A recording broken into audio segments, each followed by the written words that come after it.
nga ba ako nag-iipon? Number 1, dapat siguraduhin mo meron kang source of income. Pwede sa business, pwede rin sa employment, or pwedeng both.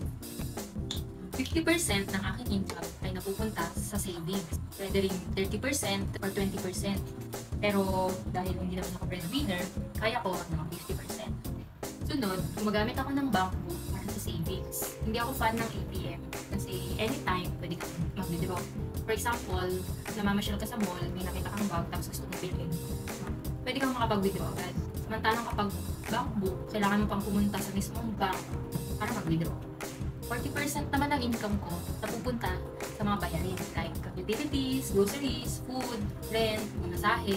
And yung 10%, kinikip ko siya for miscellaneous expenses. Gumagawa din ako ng listahan ng mga gagastusin ko. Kasi na-assess ko rin yung listahan ko kung meron pa ba akong mga pwedeng bawasan para pwede pa siyang pandagdag sa savings. Iniiwasan ko muna yung mga unnecessary expenses like pagkain sa mga mamahaling restaurant, pagbili ng mga mamahaling gamit. Ang susi dito ay consistency. Minsan, inumpisahan na natin pero hindi naman natin kaya ituloy-tuloy. Kung masyado namang mataas yung monthly expenses mo, may dalawang choices ka. Pwede mong bawasan, pwede kang magdagdag ng source of income. Basta para sa akin, kailangan mo ng pera para magkaroon ng mas madaming pera.